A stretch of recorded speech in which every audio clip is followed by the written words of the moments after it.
तो आइए बच्चों, सेशन की शुरुआत करते हैं। जैसे कि आप देख रहे हैं, आज हम बहुपद पढ़ने वाले हैं और अभ्यास तुम्हारी 2.1 चलने वाली है। सबसे पहले अपना कॉपी पेन लेकर बैठेंगे और अपनी नोटबुक भी साथ हो और बुक भी आपकी साथ हो। उसी प्रकार चलते हैं, जैसे कि पीछे की वीडियो हमने कंप्लीट की हैं, ऐसी आगे को वीडियो कंप्लीट करते हुए चलेंगे और अपन अच्छे से पढ़ते हुए चलेंगे। जहाँ भी आपको डाउट हो और आपको समझ में ना आ रहा हो तो आप कमेंट में हमें बता सकते हैं। तो चलिए सेशन की शुरुआत करते हैं। तो आइए देखेंगे, निम्नलिखित व्यंजकों में कौन कौन एक चर में बहुपद और कौन कौन नहीं है, कारण के साथ अपने उत्तर दीजिए। हमें क्या करना है, इसमें हमें क्या करना, हमें बहुपद है या नहीं, बस ये दो बातें बतानी है। ठीक है। तो जैसे कि आपको पहला सवाल दिख रहा है, तो आप इसे बताएंगे कि यह बहुपद है या नहीं। सबसे पहले देखेंगे, थोड़ा सा समझेंगे। मान लो ये कोई उदाहरण है, जैसे कि x² प्लस के 5 x और प्लस के 6। तो हमें इसमें बताना है बहुपद है या नहीं। तो हम बहुपद किसे कहेंगे, जो x की घात 2 हो, यानी चरपदों की घात कितनी हो, 2 हो, लेकिन इसमें 2 ही होनी चाहिए तो आपका बहुपद है। अगर मान लो आप ऐसा है, मतलब आपका कोई सवाल ऐसा है x प्लस 5 x और प्लस के 6, तो ये आपका बहुपद नहीं होगा। ठीक है। तो आपको आया समझ में। तो हमें क्या बताएं, जिस x पद की घात 2 हो तो वो बहुपद होगा। यहाँ जरूरी नहीं कि x ही हो, यहाँ y भी हो सकता है, t भी हो सकता है, z भी हो सकता है, ABCD में कोई भी अल्फाबेट हो सकता है, लेकिन उसकी घात क्या होनी चाहिए, 2 ही होनी चाहिए। ठीक है। तो आइए हम बताएंगे कि यह बहुपद है या नहीं। तो आपको समझ में आ चुका होगा, तो आपको जल्दी से आंसर करेंगे कि ये बहुपद है या नहीं।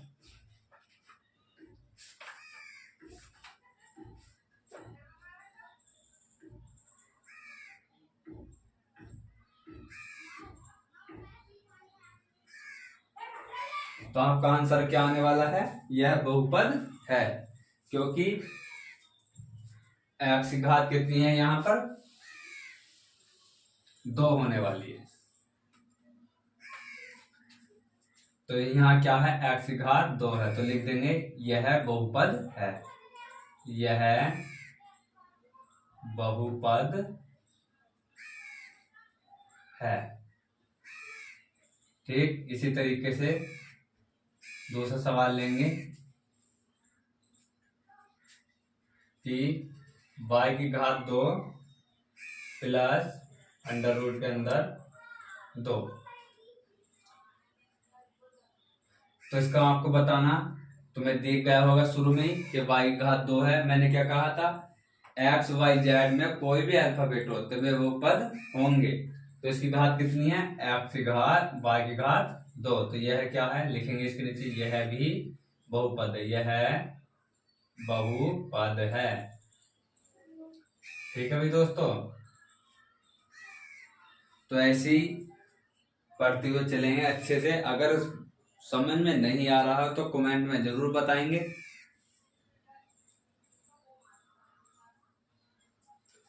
तो सवाल नंबर 3 की तरफ चलेंगे। सवाल नंबर 3 है,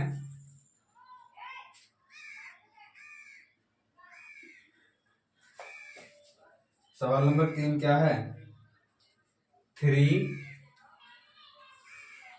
under root t plus t under root 2। तो यह क्या है, बहुपद नहीं है।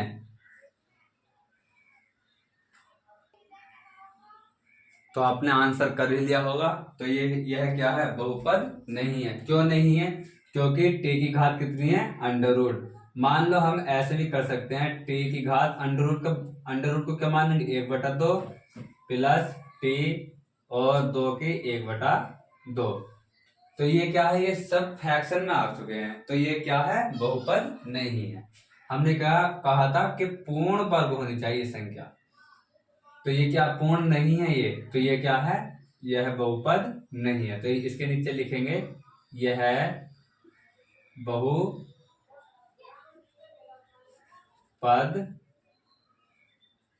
नहीं है। ठीक है भाई, चलिए चौथे सवाल की तरफ बढ़ते हैं।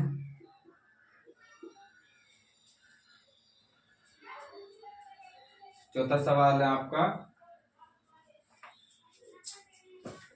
y plus 2/y, y plus 2/y। तो आपको ये बहुपद है या नहीं, तो ये आपको बताना है।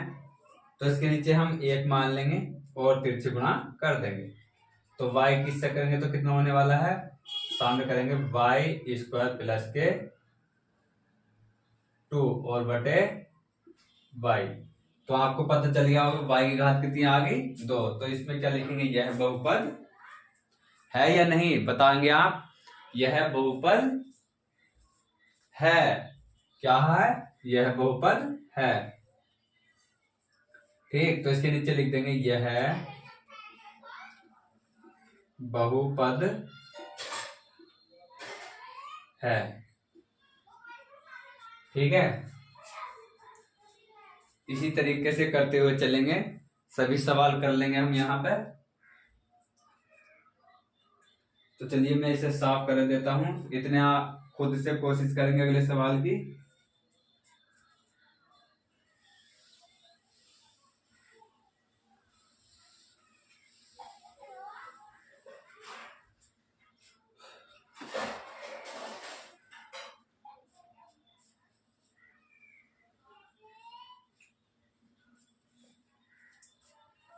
पांचवा सवाल क्या है आपका, x की पावर 10 प्लस y की पावर 3 प्लस t की पावर 50।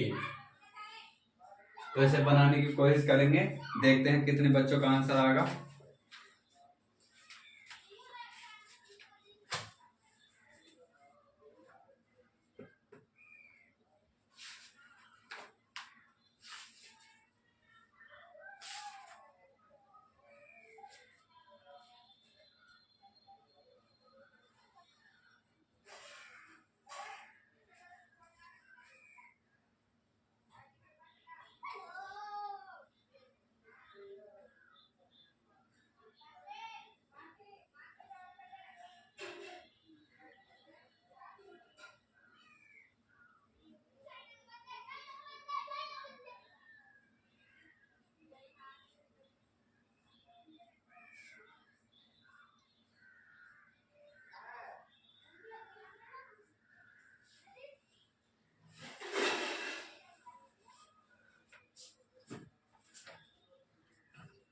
तो देखिए यह बहुपद है, क्यों है, तो लिखेंगे इसकी घात जो है 10 की, ये क्या है, एक सम है, तो ये क्या है, एक बहुपद है।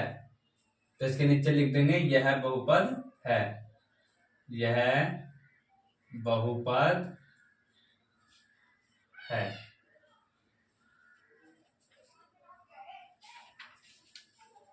तो चलिए आपका क्वेश्चन पहला कंप्लीट हो चुका है, क्वेश्चन नंबर 2 की तरफ बढ़ते हैं।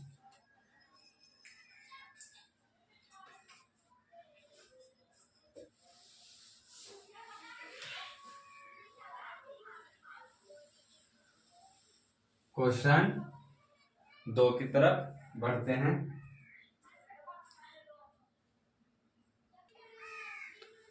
तो चलिए क्वेश्चन नंबर 2 की तरफ चलते हैं। इसमें लिखा है निम्नलिखित में से प्रत्येक में x² का गुणांक लिखिए। गुणांक क्या होता है, सबसे पहली बात ये समझेंगे। मान लो 5x है, तो इस x का गुणांक कौन सा होगा, तो इस x का गुणांक क्या होगा, 5। मान लो 6y है, या 6y है, तो इसका y का गुणांक क्या होगा 6। मान लो x स्क्वायर प्लस 2 है, तो x स्क्वायर का गुणांक क्या होगा, जब कोई आगे कोई संख्या ना दिखाई दे तो उसके आगे क्या मान लेंगे 1। तो ये किसका गुणांक है, x स्क्वायर का गुणांक कितना है 1 है। तो इसी तरीके से इन चारों सवालों में हमें बताना कि x स्क्वायर का गुणांक क्या है। ठीक है,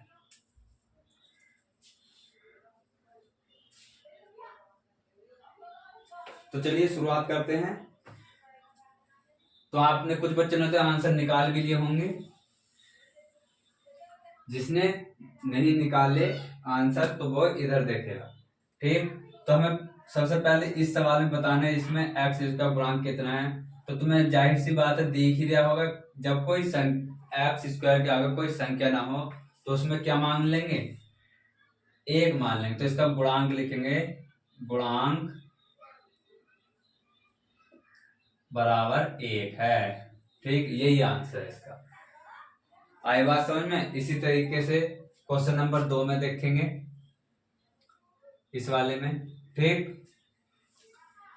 तो बताइए क्या दिखा आपको, इसका गुणांक लिखेंगे, इसका गुणांक कितना, x उसके आगे कोई भी संख्या नहीं है तो क्या मान लेंगे -1 है। अब तुम कहोगे कि 1 कहां से माइनस कहां से आ गया, जो संख्या के आगे है तो माइनस तो आ गई ना। जब माइनस यहाँ है और गुणांक में 1 है तो माइनस का 1 आ गया या नहीं आगा, आगा ना। तो यही इसी प्रकार आया है 1। ऐसे ही इसे देखेंगे, एक्स स्क्वायर के आगे क्या है तो इसका गुणांक लिखेंगे, गुणांक तो इसका क्या आने वाला है π/2। तो यही क्या है इसका आंसर है। उसका आंसर आप बताएंगे क्योंकि उसमें एक्स स्क्वायर नहीं है। तो जब एक्स स्क्वायर नहीं है तो उसका गुणांक कितना होगा 0 होगा। केवल हमें सवाल में बताया गया है कि एक्स स्क्वायर का ही गुणांक निकालना है, तो उसमें एक्स की घात कोई नहीं है तो वो सिंगल एक्स है। तो इसका मतलब इसका गुणांक क्या होने वाला है 0 होने वाला है।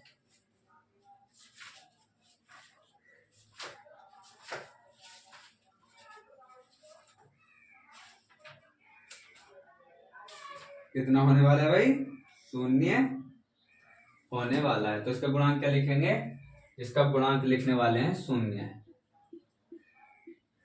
गुणांक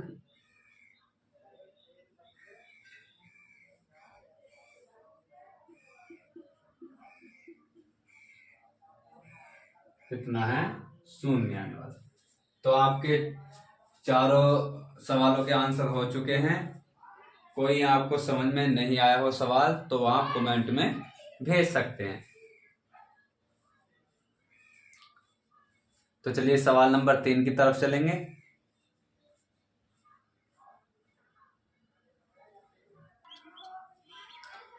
तो आइए सवाल नंबर 3 की तरफ चल रहे हैं। जैसे कि आप देख रहे हैं 35 के द्विपद और 100 घात के एक पदीय का एक एक उदाहरण दीजिए। तो मैं क्या करना है, इसमें एक पद का उदाहरण बताना है और द्विपद का उदाहरण बताना है 35 में। तो सबसे पहले उदाहरण देख लेंगे, उदाहरण लिख लेंगे। उदाहरण में पहले एक द्विपद बताना, तो टी की घात कितना कर लेंगे हम 35 और प्लस का टी।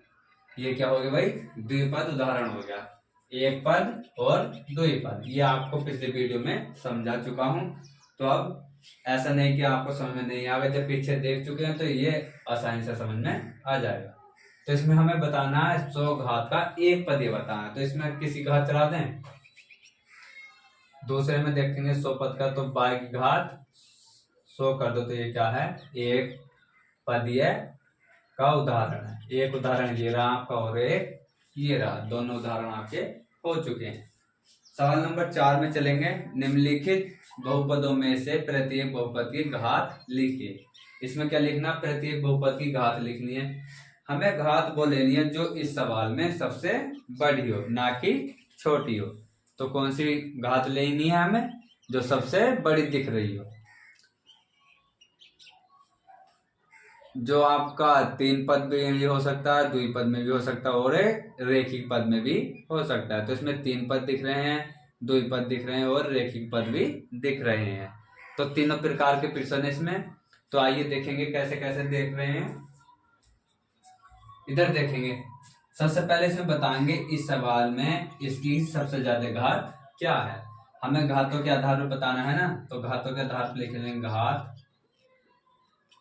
इसकी सबसे बड़ी घात कितनी होने वाली है, ये वाली। कौन सी होने वाली है, ये वाली, 3। x की घात 3, तो कितनी लिख देंगे यहाँ, 3। आई बात समझ में। ऐसी सवाल नंबर 2 की तरफ चलेंगे। सवाल नंबर 1 ये हो गया, सवाल नंबर 2 आपका ये वाला है। इसमें बताना है 4 माइनस वाई की घात 2। ठीक, तो 4 लिखेंगे, पहले घात लिखेंगे, घात बतानी है ना। तो घात बराबर सबसे बड़ी घात क्या है इसमें, y की घात 2 है, तो घात कितनी लिख देंगे हम, 2। ठीक, दूसरा सवाल भी आपका कंप्लीट हो चुका है। तीसरे सवाल से खुद बनाने की कोशिश करें कि उसमें घात कितनी है। चलिए जल्दी से बताएंगे।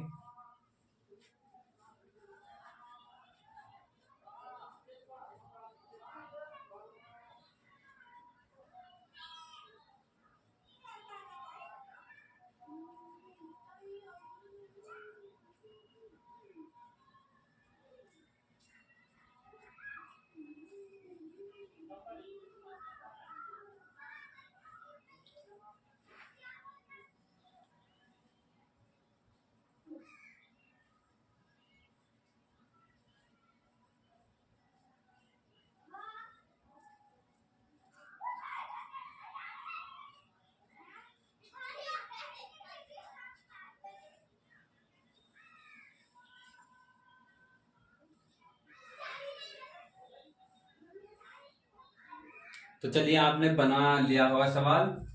तो जिस बच्चों से नहीं हुआ, जिस बच्चे से नहीं बना है सवाल, तो वो इधर देखेंगे। तो आप इसकी घात कितनी बताने वाले हैं। मैंने क्या कहा था, जिसकी घात नहीं हो तो उसकी घात कितनी मान लेंगे, 1 मान लेते हैं। जैसे कि इसकी घात कितनी मान लेंगे हम, 1, तो इसकी लिख लेंगे घात कितनी है इसकी, 1। तो इसका आंसर कितना होने वाला है, 1। अब इसकी कितनी कितनी घात होंगी, क्योंकि इसमें कौन से पद नहीं है, ABCD या XY कोई पद दिखाई नहीं दे रहा है। तो इसमें किसकी घात कितनी हो जाएगी, सोच के बताएंगे कितनी हो जाएगी।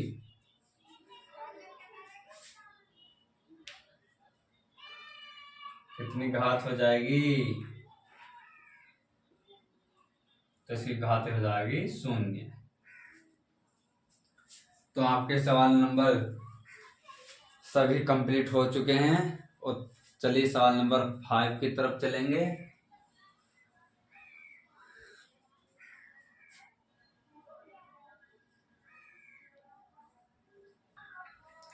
तो चलिए सवाल नंबर 5 की तरफ चलते हैं। जैसे कि इसमें बताया गया है कि बताइए कि निम्नलिखित बहुपदों में कौन कौन बहुपद रेखिक हैं,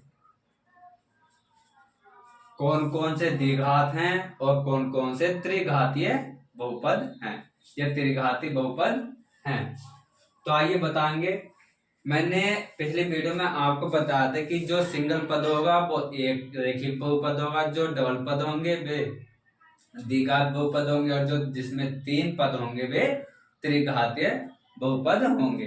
तो इसमें आपको बस देख देख के आपको बताना है कि कौन सा बहुपद है, कौन सा नहीं, वो कौन सा रेखिक बहुपद है और कौन सा द्विघात बहुपद है और कौन सा त्रिघात बहुपद है। तो ये आपको बस बताना है। देखेंगे जल्दी से। सबसे नंबर 1 का लेंगे सबसे पहले। तो x² प्लस x कैसा बहुपद, एक पद है द्विपद, तो इसमें सबको दिख रहा है, तो ये क्या है, द्विघाती बहुपद है। तो लिख देंगे इसके नीचे द्विघाती। ठीक, इसी तरीके से आगे चलेंगे सेकंड की तरफ।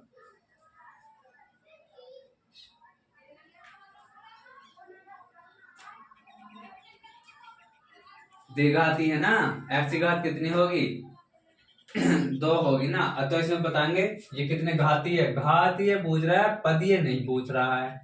क्या पूछ रहा है? घातीय पूछ रहा है, पदीय नहीं पूछ रहा है। तो इसमें कितनी घात है? 3। तो ये कैसा पद हो गया? त्रिपदीय, त्रिघाती।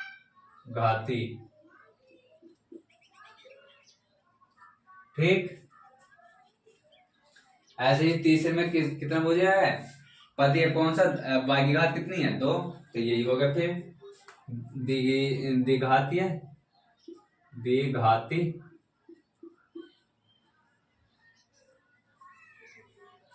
अगला कितना तुम्हें तो वो देख लिया, रेखीय है। एक घात है x की, ये पीछे बता चुके हैं अभी। रेखिक। ठीक। ऐसे ही इसमें ये भी रेखिक ही है। x एक की घात कितनी है? 1।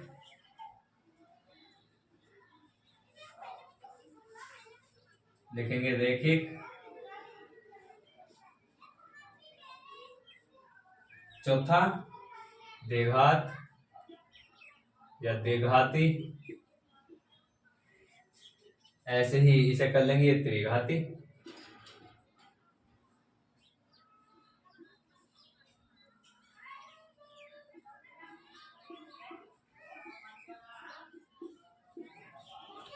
त्रिघाती त्रिघाती बहुपद।